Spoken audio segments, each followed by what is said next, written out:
I'm Rob, 32 years old, and a software engineer who left my hometown 7 years ago for better opportunities. Despite living thousands of miles away, I've been faithfully paying my family's rent and expenses all these years. I thought I was helping people who loved me, until one accidental phone call from my sister exposed the ugly truth behind their gratitude. That call revealed how family loyalty can be a one-way street and taught me when to finally stand up for myself. If you're watching this from a place where family has let you down too, drop a comment below and hit subscribe. Let me know I'm not alone as I tell you what happened next. I grew up in a middle-class family in a small Midwest town where we never had much but we got by. My dad Richard worked as a manager at the local factory, while my mom Melissa stayed home to take care of me, my sister Sarah, and my younger brother Tommy. Things were okay until the factory downsized when I was 16, leaving my dad unemployed for months. The financial strain put pressure on my parents' marriage, and by the time I turned 18, they were filing for divorce. The divorce hit our family hard. My mom had been out of the workforce for nearly 20 years, and suddenly she was trying to support herself, Sarah, who was 14 at the time, and Tommy, who was only 10. Dad moved to another state for work, and while he sent child support, it was never enough to cover everything. Mom found a job at a local insurance office, but the pay was minimal compared to what my dad had made. I was fortunate enough to earn a scholarship to study computer science at a state university. During those college years, I worked part-time jobs to support myself and occasionally sent money home when I could afford it. My mom never directly asked for help then, but I could tell from our phone calls that things were tight. Sarah would mention skipping school activities because they couldn't afford the fees, and Tommy needed new clothes as he hit growth spurts. After graduating with honors, I landed a job at a prestigious tech company in Seattle. The starting salary was more money than my family had ever seen. I remembered the day I called my mom to tell her about the job offer. "That's wonderful, Rob," she said, and I could hear the pride in her voice. "We always knew you would do great things." 2 weeks later, Mom called me in tears. The insurance office was downsizing and she'd been let go. The rent was due in 10 days and she didn't know how they would manage. "I hate to ask this," she said, her voice breaking, "but is there any way you could help us just this once? Just until I find another job?" Without hesitation, I transferred enough money to cover their rent. It felt good to be able to help, especially after all the sacrifices my mom had made for us growing up. What I didn't know then was that this one-time help would become a monthly obligation for years to come. I settled into my new life in Seattle, renting a modest one-bedroom apartment in a decent neighborhood. My work kept me busy, and I quickly made friends with coworkers. About a year into my job, I met Amanda at a company event. She worked in marketing, and we hit it off immediately. She was smart, ambitious, and genuinely kind. Within 6 months, we were officially dating. As my relationship with Amanda grew stronger, so did the financial requests from my family. What started as emergency assistance gradually became regular support. Mom would call with urgent needs. Tommy needed a laptop for school. Sarah's car broke down, the refrigerator stopped working, medical bills piled up.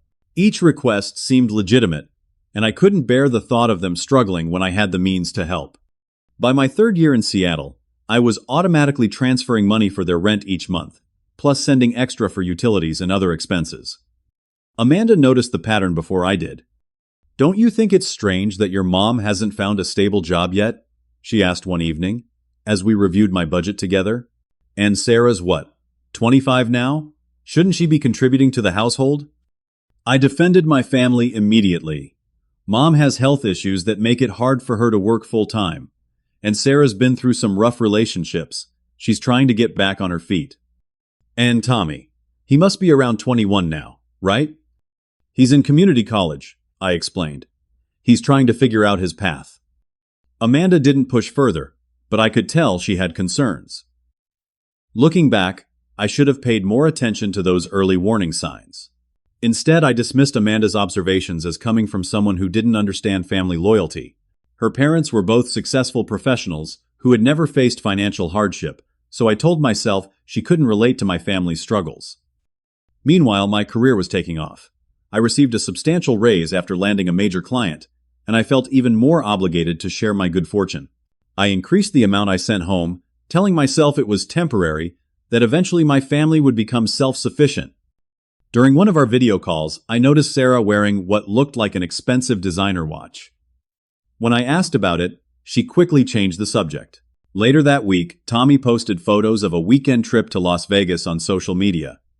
I felt a twinge of unease, but pushed it aside. Perhaps they had saved up for these small luxuries, I reasoned. Everyone deserves to enjoy life a little right. The red flags continued to appear, but I ignored them. Mom mentioned renovating the kitchen, something they definitely couldn't afford on their own. When I visited during Christmas, I noticed new furniture, electronic gadgets, and clothing that seemed beyond their supposed budget. Still, I said nothing. Part of me didn't want to know where my money was really going. Deep down, I recognized that my generosity was creating a dependency, but the pattern was already established. I was trapped in a cycle of guilt and obligation, believing that cutting them off would make me a bad son and brother. So I kept sending money month after month, year after year, watching my own savings dwindle while trying to build a life with Amanda. By my 5th year at the company, I had worked my way up to senior software engineer. The promotion came with another significant salary bump and greater responsibilities. When I shared the news with my family during our weekly video call, their reactions were telling. "That's amazing," Rob Mom exclaimed, clapping her hands together. "We're so proud of you." "Way to go, bro," Tommy added with a thumbs up. Sarah smiled broadly. "So, does this mean you got a big raise?" I noticed how quickly the conversation shifted from my achievement to the financial implications.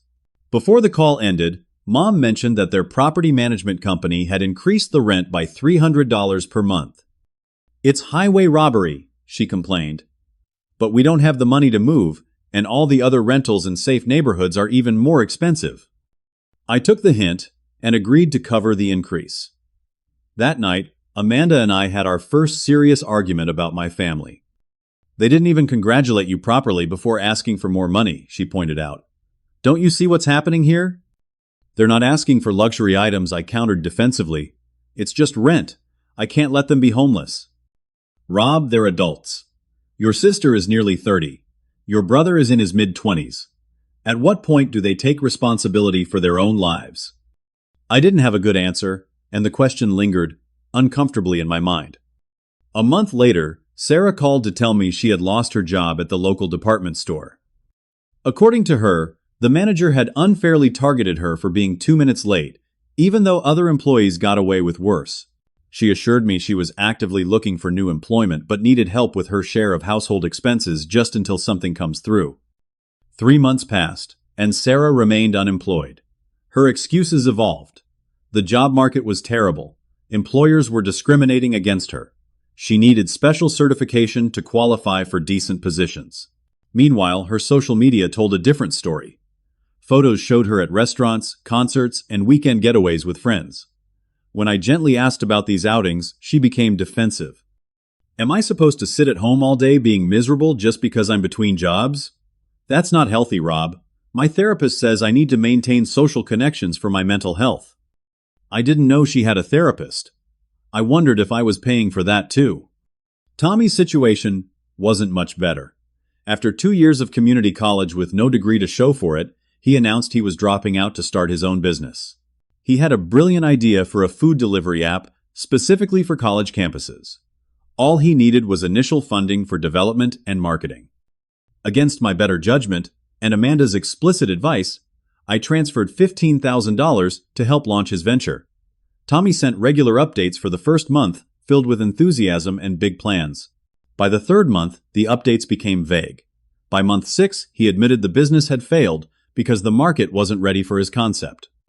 Rather than returning to school, Tommy moved on to his next idea, becoming a social media influencer, focusing on video game reviews. This required expensive gaming equipment and high-end recording devices, which I reluctantly funded after weeks of persistent requests. During a rare visit home for Thanksgiving, I arrived a day earlier than expected and overheard a conversation that made my stomach turn. I was about to ring the doorbell when I heard Sarah and Tommy talking on the front porch.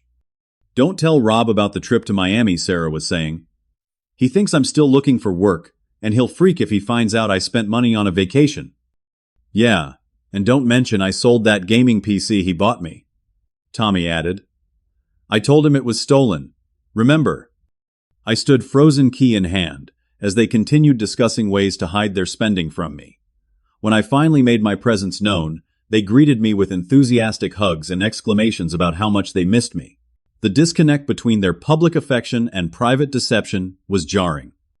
That evening, I tried to have an honest conversation about finances. I explained that while I wanted to help, I also needed to save for my own future. I suggested that Sarah could take entry-level positions to build her resume, and Tommy might consider trade school for a practical career. Mom could look into part-time work that accommodated her health issues. The backlash was immediate and intense.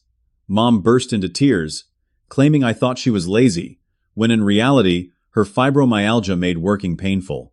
Sarah stormed out of the room, accusing me of being selfish, now that I was rich and successful. Tommy promised he was close to a breakthrough, with his influencer career showing me analytics from his channel that had barely 300 subscribers. I returned to Seattle feeling drained and conflicted. Amanda tried to be supportive, but tension lingered between us over my continued financial support of my family. We had been discussing moving in together, but the financial strain made it impractical. I was paying rent on 2 households already and couldn't afford to upgrade to a larger apartment that would suit us both. As my work responsibilities increased, I traveled more frequently for client meetings and conferences. These trips provided a welcome distraction from my family drama, but they also meant less time with Amanda. Our relationship began to show signs of strain. We argued more frequently, usually about money or my family, and spent less quality time together. On my 32nd birthday, I received a group text from my family with a generic happy birthday gif. No personal messages, no phone calls. Later that day, however, Mom did call not to wish me happy birthday, but to ask if I could send extra money because the water heater had broken. I agreed automatically, too tired to question or resist. That night, lying next to Amanda in bed, I wondered how I had become an ATM rather than a son and brother. But I still couldn't see a way out without feeling like I was abandoning the people I loved. 2 weeks after my birthday, I was working late on an important project. Our team was developing a new security protocol for a major client, and the deadline was looming. My desk was littered with empty coffee cups as I hunched over my keyboard debugging a particularly stubborn piece of code. Around 8:30 that evening, my phone lit up with Sarah's name. I was surprised since she rarely called on weeknights. Thinking it might be an emergency, I quickly answered, "Hello, Sarah." There was no response, just muffled background noise. I realized it was probably an accidental pocket dial. I was about to hang up when I heard my name mentioned clearly. Rob sent the extra money for the water heater. Mom was saying, her voice distant but audible. I've been thinking about that kitchen remodel we talked about. Maybe next month I'll tell him the roof needs repairs. My finger hovered over the end call button, but something kept me listening. A sick feeling began to form in my stomach. Does he ever question these emergencies? This was Tommy's voice, followed by the clink of silverware on plates. They were having dinner. Sarah laughed. Are you kidding? Poor Rob thinks we actually need his money. He's so desperate to be the big hero. Well, he makes plenty, Mom replied. It's not like he can't afford it. Besides, he owes us after all we sacrificed for him growing up. I sank back in my chair, my body suddenly cold, despite the warm office. Remember when he suggested I get a job at that fast food place? Sarah snorted derisively, as if I'd work for minimum wage when his money comes with no strings attached. Or, when he told me to go to trade school, Tommy added. Why would I waste time learning a trade when I can just call Rob the human ATM? They all laughed at that, and the sound cut through me like a knife. The best part is how he thinks we're struggling, Mom said between chuckles. Meanwhile, I'm planning that cruise next spring. He'd have a fit if he knew. Speaking of money, Sarah continued, I need to ask him for extra next week. I want to get that designer purse I showed you. Just tell him your car needs new brakes, Tommy suggested. He never questions car problems. Or medical bills, Mom added. He's terrified I'm dying of something. It's almost too easy. You know what's sad? Sarah's voice again. He's so gullible. Sometimes I almost feel bad for taking advantage of him. Don't feel bad, Mom reassured her. He's doing fine with his fancy job and his perfect girlfriend. Besides, he'd help us anyway, even if he knew we didn't really need it. That's just who he is. A soft touch. To rob the human ATM, Tommy declared, and I heard the sound of glasses clinking in a toast. I sat motionless, my project forgotten, as my family continued to mock my generosity and plot ways to extract more money from me. The conversation eventually moved to other topics, but I kept listening, paralyzed by shock and betrayal. After about 20 minutes, the call disconnected. Sarah must have finally noticed the ongoing call, or her phone battery died. My hands were shaking as I set my phone down. The room seemed to spin around me as years of suspicions crystallized into undeniable truth. All those emergencies, the health problems, the job losses, fabrications designed to manipulate me, the realization made me physically ill. I barely made it to the bathroom before vomiting. Back at my desk, I scrolled through my bank statements, tallying the thousands of dollars I'd sent them over the years. Every transfer represented a lie, a deliberate exploitation of my love and concern. I thought about the vacations I hadn't taken, the savings I hadn't built, the life with Amanda I had put on hold, all to support people who were laughing behind my back. I don't remember driving home that night. Amanda found me sitting in the dark in our living room, still in my work clothes, staring blankly at the wall. When she turned on the light and saw my face, she immediately knew something was wrong. "Rob, what happened?" The words stuck in my throat at first. Admitting the truth meant acknowledging my own foolishness. But once I started talking, everything poured out: the accidental call, the mocking laughter, the calculated deception that had been going on for years. Amanda didn't say "I told you so," though she would have been justified. Instead, she held me as the shock gave way to anger, then to a deep, aching grief. It wasn't just the money I had lost, but the family I thought I had, people who supposedly loved and appreciated me. "I've been such an idiot," I whispered, as Amanda stroked my hair. "No," she said firmly. "You've been kind and generous. They're the ones who should be ashamed, not you." I barely slept that night. Every time I closed my eyes, I heard their laughter, their casual cruelty. By morning, the shock had hardened into something colder and more resolved. For the first time in years, I saw my situation with complete clarity, and I knew things had to change. The next morning, I called in sick to work for the first time in 3 years. My boss, concerned by my uncharacteristic absence, was understanding. "Take all the time you need, Rob. The project can wait a day or two." I spent that first day in a fog of betrayal and self-recrimination. How could I have been so blind, so easily manipulated? The signs had been there all along: the increasing demands, the flimsy excuses, the lack of progress toward independence. Amanda had seen it, but I had refused to listen. "I should have trusted your instincts," I told her that evening, as we sat on our small balcony watching the sunset over the Seattle skyline.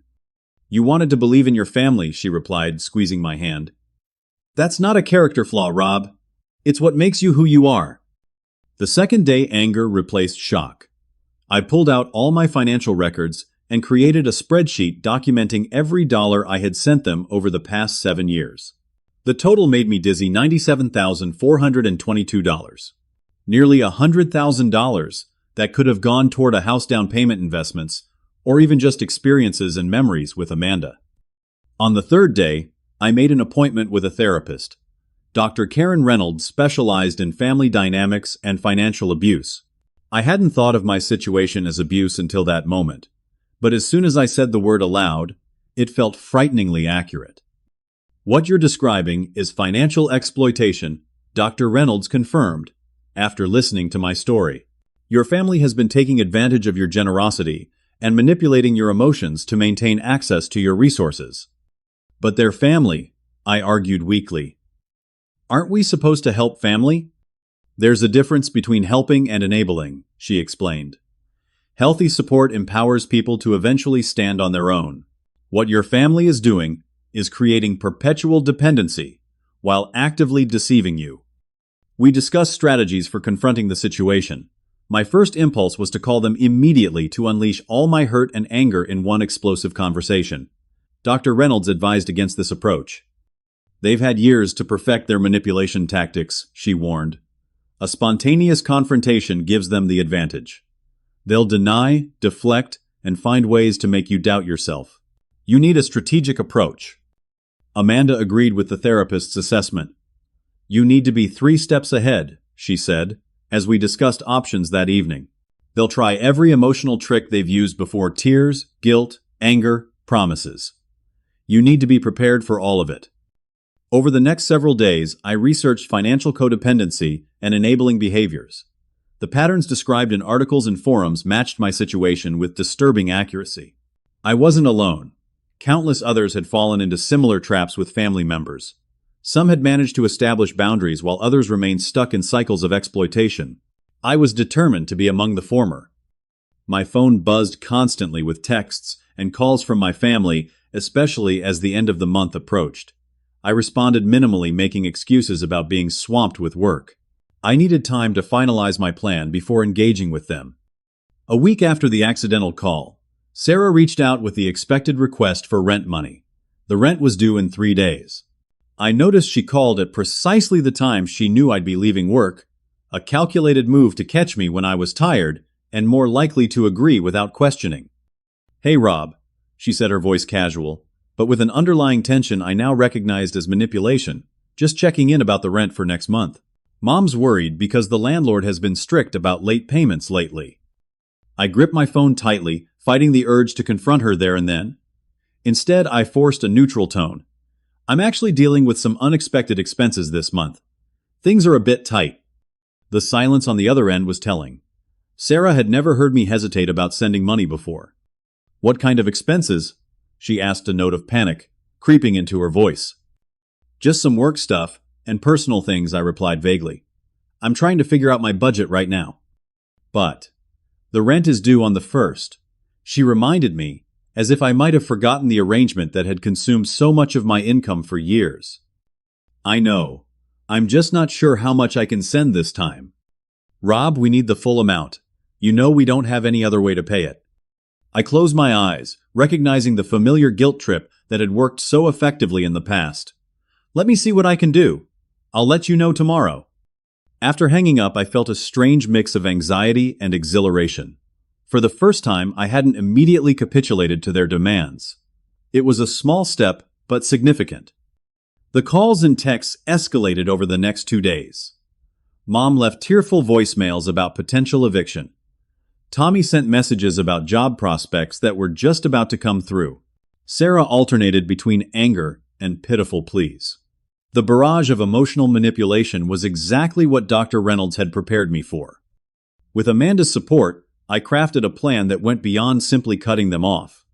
I wanted them to understand the consequences of their actions, to face the reality of the situation they had created. Most importantly, I needed closure, a definitive end to the cycle of exploitation. I booked a flight to my hometown for the day before their rent was due. I gathered all my documentation, bank statements, transfer records, and a timeline of the emergencies they had invented. I even had the accidental phone call I had started recording the conversation. Once I realized what was happening, capturing the most hurtful comments for posterity. The night before my flight, Amanda held me close in bed. "Are you sure you want to do this in person?" she asked. "It's going to be emotionally brutal." "I need to see their faces," I replied. "I need them to look me in the eye when they try to deny it. And I need to look them in the eye when I finally stand up for myself." She nodded, understanding. "Just remember who you are, Rob. You're not cruel or vindictive. You're just finally establishing boundaries that should have existed all along." As I packed a small overnight bag, I felt a strange sense of calm settling over me. For years, I had been a supporting character in my own life, prioritizing my family's needs and wants over my own. Tomorrow, I would finally reclaim my story. My flight landed at 2 in the afternoon. I rented a car at the airport and drove the familiar route to the house where my family lived, the house whose rent I had faithfully paid for 7 years. It was a modest 3-bedroom in a decent neighborhood, certainly not luxurious, but far from the desperate situation they had portrayed. I parked down the street and waited. I wanted to arrive when they would all be home to address them as a group rather than individually. From past experience, I knew they usually gathered for dinner around 6, so I sat in the rental car, mentally rehearsing what I would say. My phone buzzed continuously. The rent was due tomorrow, and they were growing increasingly desperate in their attempts to reach me. I had responded to their earlier messages with brief non-committal replies, but now I let them go unanswered. Each frantic text only strengthened my resolve. At 5:45, I saw Tommy's car pull into the driveway, followed 10 minutes later by Sarah's. My mother's sedan was already there. The stage was set. I gave them another 15 minutes to settle in, then drove up and parked behind Sarah's car, blocking the driveway. A subtle but intentional move to prevent any hasty departures. My heart pounded as I walked to the front door, overnight bag in one hand, folder of documentation in the other. I had imagined this moment for days, but now that it was here, a wave of uncertainty washed over me. These were the people I had loved and supported for years, despite everything. Was I really prepared to sever those ties? Before I could reconsider, I rang the doorbell. There was a moment of silence, then hurried footsteps. The door swung open to reveal Sarah, her expression transforming from expectant to shocked. "Rob, what are you doing here?" Behind her, I could see Mom and Tommy in the living room, their heads turning simultaneously toward the door. "I thought we should talk in person," I said calmly, stepping past her into the house without waiting for an invitation. Mom jumped up from the couch, her surprise quickly masked by relief. "Rob, we've been so worried. You haven't been answering our calls." Tommy approached with an awkward smile. "Hey bro, didn't know you were coming to visit." I stood in the center of the living room, taking in the scene. The furniture was new since my last visit. A large flat-screen television dominated one wall. Sarah was wearing designer jeans and an expensive-looking blouse. None of it matched the financial desperation they had been communicating to me. "Let's all sit down," I suggested, my voice steadier than I felt. "We need to have a conversation." They exchanged glances, clearly confused by my unexpected appearance and serious demeanor. Nevertheless, they complied, gathering in the living room. Mom and Sarah took the couch while Tommy settled into an armchair. I remained standing. "Is everything okay?" Mom asked her, brow furrowed with what appeared to be concern. "You seem upset." "I am upset," I confirmed. "And no, everything is not okay." Sarah leaned forward. "If this is about the rent money, we understand you're having a tough month. Maybe we can figure out a payment plan, or—" I held up my hand, stopping her mid-sentence. "This isn't about this month's rent. It's about every month's rent for the past 7 years." The atmosphere in the room shifted perceptibly. Their expressions became guarded, wary. "What do you mean?" Tommy asked, though the slight tremor in his voice suggested he might already know. I took a deep breath and pulled out my phone. "Last week, Sarah accidentally called me during dinner. I heard everything." The color drained from Sarah's face. Mom's hand flew to her mouth. Tommy looked at the floor. "I don't know what you think you heard," but Mom began, but I cut her off by pressing play on the recording. Their own voices filled the room, crystal clear and undeniable. "Poor Rob thinks we actually need his money. He's so desperate to be the big hero. Besides, he owes us after all we sacrificed for him growing up. Why would I waste time learning a trade when I can just call Rob the human ATM?" I watched their expressions as they listened to their own cruel laughter, their casual discussion of how to extract more money from me, their mockery of my concern for them. Sarah's face contorted with a mix of shame and defiance. Mom's eyes filled with tears, whether from genuine remorse or the realization that their scheme had been exposed, I couldn't tell.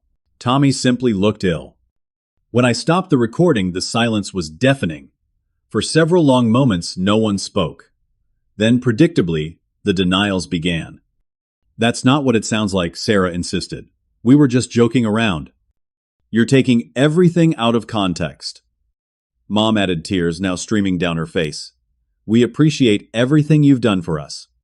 Tommy remained silent, avoiding eye contact. I pulled the folder from my bag and removed the spreadsheet I had prepared.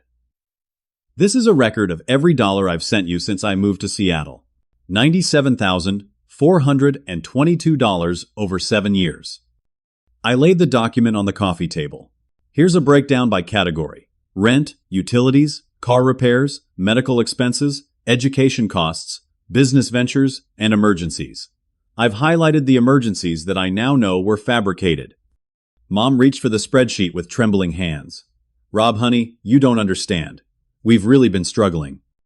I gestured around the room. New furniture. New television. Designer clothes. Weekend trips. A planned cruise. Doesn't look like struggling to me. We've had some good months, Sarah argued weakly. We're allowed to treat ourselves occasionally. With my money, I clarified. Money I sent because I thought you couldn't afford rent or food or medical care. Tommy finally spoke, his voice small. It wasn't all lies. We do need help with the rent. Because none of you have made any effort to become financially independent, I replied. Mom, you haven't held a steady job in years. Sarah, you quit or get fired from every position within months. Tommy, you've jumped from one get-rich-quick scheme to another without ever committing to actual work or education. That's not fair, Sarah protested. The job market is terrible, and the job market is fine, I interrupted. What's terrible is your work ethic and your willingness to exploit my love for you rather than support yourselves. Mom's tears intensified. How can you say such cruel things? After all, we've been through as a family. It was the guilt trip that had worked countless times before, but this time I was prepared for it. I'm not being cruel, Mom. I'm being honest, something this family apparently doesn't value. I looked each of them in the eye as I delivered the news they must have feared from the moment I arrived. I will not be paying your rent anymore. Not tomorrow, not next month, not ever again. The reaction was immediate and intense. Mom wailed as if physically struck. Sarah jumped to her feet, face flushed with anger. Tommy looked panicked. You can't do that, Sarah shouted. The rent is due tomorrow, we don't have the money. That's not my problem anymore, I replied, my voice steady, despite the emotional turmoil inside me. You've had years to prepare for this moment, to build your own financial stability. Instead, you chose to take advantage of me. We'll be evicted, Mom sobbed. We'll have nowhere to go. For a moment, my resolve wavered. The thought of my family homeless, regardless of their deception, was difficult to bear. But I reminded myself of Dr. Reynolds' words, continuing to enable them would only perpetuate the unhealthy dynamic. I'm not leaving you completely stranded, I said after a pause. I've booked and paid for 2 weeks at the extended stay hotel on Maple Street. That should give you time to figure out your next steps. 2 weeks, Tommy exclaimed. What are we supposed to do after that? Get jobs. Downsize to an apartment you can actually afford. Create a budget. Do what every other adult does. Take responsibility for your own lives. Sarah's anger shifted to desperate pleading. Rob, please. We're sorry about what you heard. We were just blowing off steam. We do appreciate everything you've done. We love you, Mom added tearfully. We're your family. I looked at her sadly. Family doesn't exploit each other, Mom. Family doesn't laugh about manipulating someone who loves them. Family doesn't treat generosity as an entitlement. Tommy, who had been quiet throughout most of the confrontation, suddenly looked up, his expression different from the others, less defensive, more contemplative. You're right, he said quietly. What we did was wrong. I'm ashamed. Sarah turned on him furiously. Shut up, Tommy. Don't give in to his guilt trip. It's not a guilt trip, Tommy replied. It's the truth. We've been taking advantage of Rob for years, and we all know it. This unexpected support from Tommy momentarily threw me off balance. It was the first genuine moment in an otherwise predictable confrontation. Perhaps there was hope for at least one member of my family to recognize the toxicity of our dynamic. Pack what you need for 2 weeks, I instructed. I'll drive you to the hotel tonight. And then what, Mom asked, her voice small and frightened. Just abandon us. I'm not abandoning you, I clarified. I'm establishing boundaries. Whether we have a relationship moving forward depends entirely on whether you can respect those boundaries. As they reluctantly gathered their essentials, the reality of the situation seemed to finally sink in. The facade of indignation crumbled, revealing the fear underneath. For years, they had relied on my financial support, never developing the skills or motivation to support themselves. Now they faced the consequences of those choices. The drive to the hotel was silent and tense. I helped them check in, and carried their bags to their rooms, 2 adjoining suites I had reserved and prepaid. Before leaving, I handed Mom an envelope. "This is $500 for food and necessities during your stay," I explained. "This is the last money you'll receive from me, unless something changes dramatically in how we relate to each other." Mom took the envelope with trembling hands. "I don't understand how you can turn your back on us like this." "I'm not turning my back on you," I replied.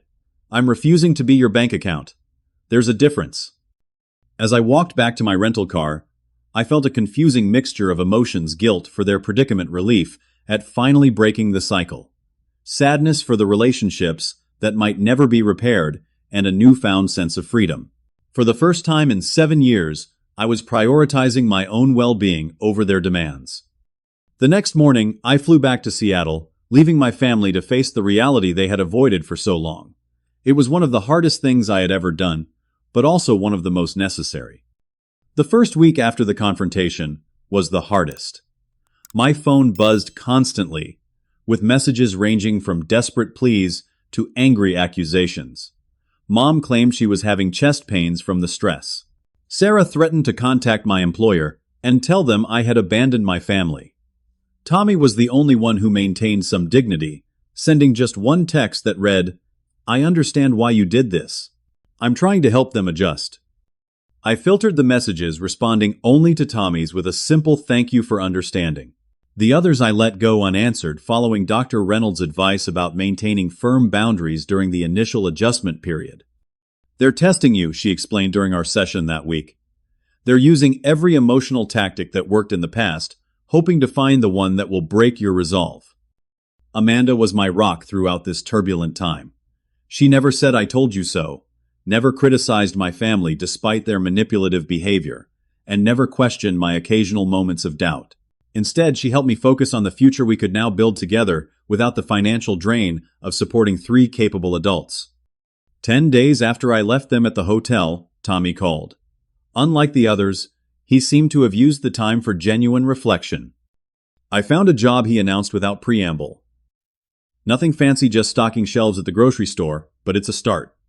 "That's great, Tommy," I replied, genuinely pleased. "How are Mom and Sarah doing?"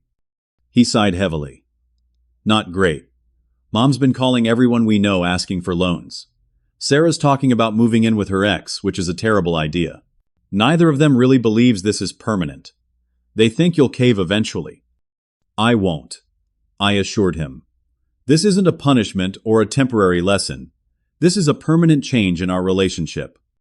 "I get that now," Tommy said, "and I'm trying to help them understand it too. I found a cheaper 2-bedroom apartment we could afford if we all worked. I'm trying to convince them to at least look at it."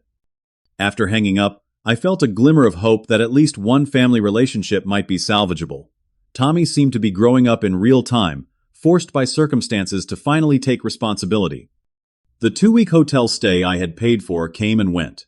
Through Tommy, I learned that they had moved into a smaller apartment, in a less desirable neighborhood.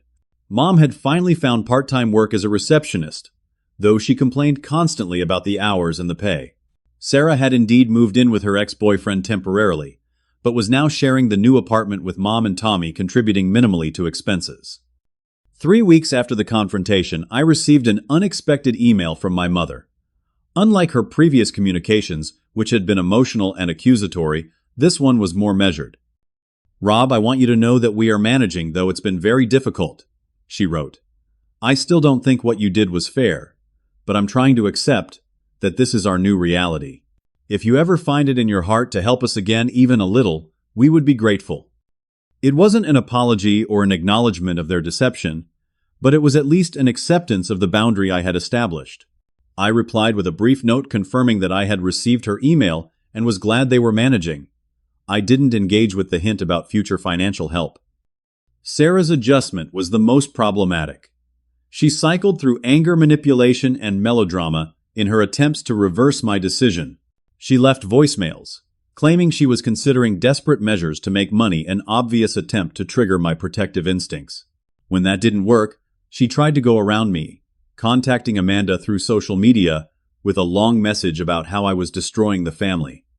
Amanda showed me the message without responding to it. "She's still trying to find leverage," she observed. She hasn't accepted the new dynamic yet. Will she ever? I wondered aloud. Some people can't handle losing control, Amanda replied. Sarah might be one of them. Tommy continued his progress, maintaining his job at the grocery store, and even enrolling in a night class at the community college. We spoke weekly, and I was careful to keep our conversations focused on his growth and choices rather than financial matters. When he mentioned struggles with rent or utilities, I offered advice rather than money, a significant shift in our dynamic. A month after the confrontation, I met with Dr. Reynolds to assess the situation. You've maintained your boundaries despite intense pressure, she noted with approval. How are you feeling about your decision now? Lighter, I replied after considering the question. Like I've put down a heavy burden I didn't even realize I was carrying. I'm sleeping better. I'm more present at work and with Amanda. I'm not constantly checking my bank account or worrying about the next emergency call. And the guilt? I smiled ruefully. Still there, but less overwhelming. I remind myself that I gave them 7 years and nearly $100,000. I supported them far longer than was healthy for any of us. What I'm doing now isn't cruel. It's necessary for all of us to grow. Back in Seattle, Amanda and I began making plans that had previously seemed impossible. With my finances no longer drained by my family's demands, we could afford to move in together into a nicer apartment. We started a joint savings account for a future house down payment. We even booked a vacation to Hawaii, my first real vacation in years. You seem different, Amanda observed one evening as we cooked dinner together in my apartment. More confident, more present. I feel different, I agreed, stirring the pasta sauce. For so long I defined myself by what I could do for others, especially my family. I thought their approval and gratitude was what gave me value. Now I understand that was never true love. True love doesn't exploit or manipulate. Amanda wrapped her arms around me from behind. I'm proud of you. Standing up to family is one of the hardest things to do. I turned to face her, overwhelmed by gratitude for her patience and support throughout this difficult journey. I couldn't have done it without you. You saw what was happening long before I was ready to admit it. You would have gotten there eventually, she said with a smile. You're too smart not to. As the weeks turned into months, the dynamic with my family continued to evolve. Mom and I established a cautious relationship based on weekly phone calls that carefully avoided any mention of money. Sarah remained distant and resentful, sending occasional passive-aggressive texts that I chose not to engage with. Tommy flourished with his newfound independence, eventually moving into his own studio apartment and transferring to a 4-year college to complete his degree. The confrontation had been painful and messy but necessary. By refusing to continue enabling their dependency, I had forced my family to develop resources and resilience they might never have discovered otherwise. More importantly, I had reclaimed my own life and future, learning the crucial difference between generosity and exploitation. 6 months after that fateful accidental phone call, I returned to my hometown for a brief visit. I met Tommy for lunch at a local restaurant, neutral territory, where we could talk as equals rather than as benefactor and dependent. You look good, I told him truthfully. The formerly slouching, perpetually adolescent brother had been replaced by a young man with clear eyes and purposeful energy. I feel good, he replied. For the first time, I'm proud of what I'm accomplishing instead of ashamed of what I'm taking. As we talked about his classes and my work, I realized that our relationship had fundamentally transformed. We were no longer bound by financial obligation, but by genuine brotherly affection and mutual respect. It was a healthier connection than we had ever had before. Mom and Sarah still don't get it, Tommy confided as we finished our meal. They talk about your phase and when you'll come to your senses. They don't understand that this is the new normal. I nodded, having expected as much. Some people can't accept change, especially when it requires them to change too. Will you see them while you're in town? He asked. I shook my head. Not this trip. Maybe next time if they're ready for a relationship that doesn't involve money. As I drove back to the airport that evening, I reflected on the journey of the past 6 months. The accidental phone call had been a devastating revelation, but also a gift. The catalyst I needed to break free from a destructive pattern that was harming everyone involved. The road to healthier relationships was long and uncertain, but for the first time I was walking it with clear eyes and firm boundaries. 6 months turned into a year, and the changes in my life became more profound with each passing month. Amanda and I moved in together, combining our lives in a spacious 2-bedroom apartment with a view of the lake. My career continued to flourish, culminating in a promotion to senior development lead with a team of 5 programmers under my supervision. With my finances no longer drained by supporting my family, I was able to start serious retirement savings, invest in the stock market, and even fund a small side business developing mobile apps that had always been a dream of mine. The freedom to direct my resources toward my own future was exhilarating after years of prioritizing everyone else's needs. My relationship with Amanda deepened through this period of growth and transformation. On our 1-year anniversary of living together, I proposed during a sunset hike to our favorite overlook. Her joyful acceptance marked the beginning of a new chapter, one built on mutual respect, honest communication, and healthy boundaries. Therapy remained an important part of my healing journey. Dr. Reynolds helped me work through the complex emotions surrounding family obligation and the lingering guilt that occasionally surfaced. Guilt is the emotion that keeps people trapped in dysfunctional systems, she explained. It's the hook that pulls you back in when you try to establish healthy distance. Through our sessions, I came to understand that true generosity comes from a place of free choice and abundance, not obligation and fear. I learned to recognize the difference between helping and enabling, between support and codependency. Most importantly, I learned that I was worthy of the same care and consideration I had always extended to others. My relationship with my family continued to evolve in different ways for each member. Tommy's transformation was the most remarkable. He maintained his job while completing his associate's degree, then transferred to a state university to study business administration. We spoke regularly, and our conversations focused on his goals and achievements rather than problems or needs. For his birthday, I gave him career books and a professional wardrobe consultation rather than cash gifts that invested in his growth rather than enabling dependency. Mom gradually adjusted to the new reality, though not without resistance. Our weekly calls became less tense over time as she realized that emotional manipulation would no longer result in financial support. She continued working part-time as a receptionist, eventually increasing to full-time hours when the opportunity arose. It wasn't the comfortable lifestyle she had enjoyed on my dime, but it was sustainable, and more importantly, it was hers. I never thought I'd work full-time again at my age, she admitted during one of our calls. But there's something satisfying about earning my own way. It was the closest she had come to acknowledging the positive aspects of financial independence, and I took it as a significant step forward. Sarah remained the most resistant to change. After cycling through several jobs and relationships, she finally found stable employment as a sales associate at a local boutique. Her communication with me remained minimal and often passive-aggressive, but Tommy reported that she was at least paying her share of rent consistently, a marked improvement from her previous pattern. During one of our conversations, Tommy shared an observation that struck me as particularly insightful. You know what's weird? Now that we're supporting ourselves, we actually have more self-respect. Like, I feel better about myself knowing I earned my apartment than I ever did living in that bigger house on your dime. That's not weird at all, I replied. There's dignity in self-sufficiency. He nodded thoughtfully. I wish Sarah could understand that. She's still stuck in the mindset that taking care of yourself is some kind of punishment rather than normal adult behavior. A year and a half after the confrontation, Amanda and I visited my hometown together.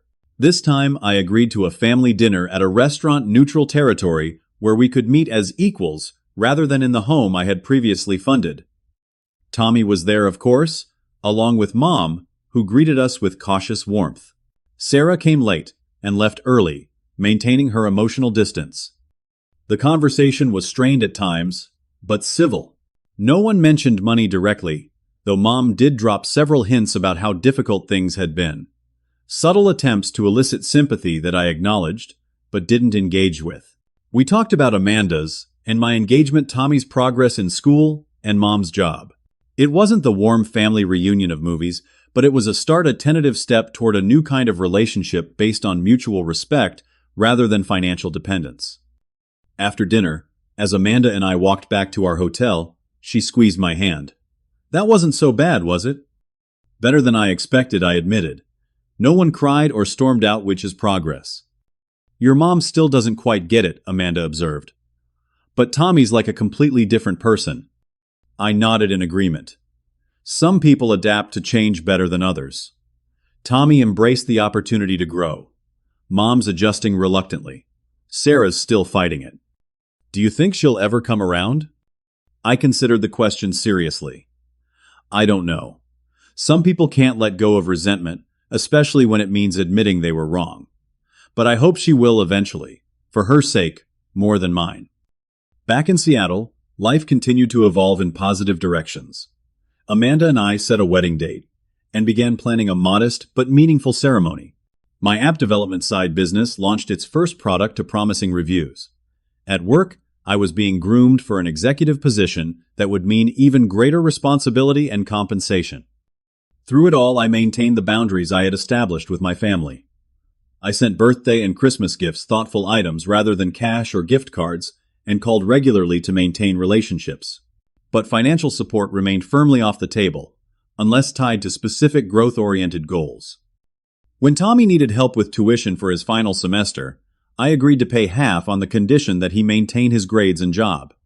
It wasn't a handout, but an investment in his education, with clear expectations attached. He not only met those expectations, but exceeded them, graduating with honors and immediately securing a position with a marketing firm. At his graduation ceremony, which Amanda and I attended along with Mom and Sarah, I felt a surge of pride, not just in Tommy's accomplishments, but in my own growth. A year and a half earlier, I would have simply paid his entire tuition without question, enabling his dependency. Now I had supported his success, while respecting his ability to contribute to his own future. The journey from enabler to healthy supporter hadn't been easy or straightforward. There had been moments of doubt, painful confrontations, and difficult choices along the way. But standing there watching Tommy accept his diploma, I knew without question that breaking the cycle of financial exploitation had been the right decision for everyone involved. That night, after the celebration dinner, Tommy pulled me aside. I never properly thanked you, he said, his expression serious. For coming to your graduation? Of course I would be here. He shook his head. Not for that. For cutting us off last year. It was the wake-up call I needed. If you had kept supporting us, I'd probably still be living in Mom's house, coming up with new excuses for why I couldn't finish school or hold a job. His honesty took me by surprise. That couldn't have been easy to admit. It wasn't, he agreed with a rueful smile. But it's the truth. Sometimes the kindest thing you can do for someone is stop making their problems too comfortable. As Amanda and I flew home the next day, I reflected on Tommy's words and the journey of the past 2 years. What had begun with an accidental phone call and devastating betrayal had ultimately led to growth and transformation for all of us. My family and I were still finding our way to a new kind of relationship, one based on authentic connection rather than financial obligation. But the path forward was clearer now. The most valuable lesson I had learned was about the true meaning of helping others. Real support doesn't create dependency or enable dysfunction. It empowers people to develop their own strength and resilience. Sometimes the most loving thing you can do for someone is to step back and allow them to face the natural consequences of their choices, even when that's painful to watch.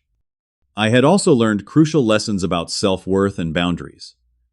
My value as a son and brother was never tied to how much money I provided or how many problems I solved. True family love is unconditional, not in the sense that it tolerates any behavior, but in the sense that it doesn't depend on what you can do or provide for others. As our plane descended towards Seattle, Amanda rested her head on my shoulder. "What are you thinking about? You look contemplative." "Just reflecting on how much has changed since that phone call," I replied. "It was probably the most painful thing I've ever experienced, but also the most transformative." "Sometimes our worst moments lead to our best decisions," she observed wisely. I nodded, watching the familiar skyline come into view. "I'm just grateful. I finally heard what they really thought, even though it hurt. Otherwise, I might still be sending money every month, thinking I was helping, when I was really just enabling." Amanda interlaced her fingers with mine. "You know what I'm most proud of? You found a way to maintain relationships with your family without sacrificing your own well-being. That's not easy. She was right. Finding that balance, supporting without enabling, loving without being exploited, had been the central challenge of this journey. It wasn't perfect, and we were all still learning. But we were moving in the right direction. As I look back now on that accidental phone call that changed everything, I feel an unexpected sense of gratitude. The revelation of my family's true feelings was painful, but it freed me from a cycle of exploitation that might have continued indefinitely. It forced all of us to grow in ways we would have avoided if given the choice. If you've ever found yourself in a similar situation, giving and giving to people who take your generosity for granted, know that setting boundaries isn't selfish. It's necessary for both your well-being and theirs. Real love sometimes means saying no. Real support sometimes means stepping back. And real family respects your boundaries rather than treating you like an ATM. Have you ever had to set difficult boundaries with family? Did an unexpected moment of truth change your relationship dynamics? Share your story in the comments below. And if this resonated with you, please hit the like button and subscribe to hear more stories about navigating complicated family dynamics and finding the courage to stand up for yourself. Remember, supporting others should never come at the expense of your own well-being. Thank you for listening, and take care of yourself out there.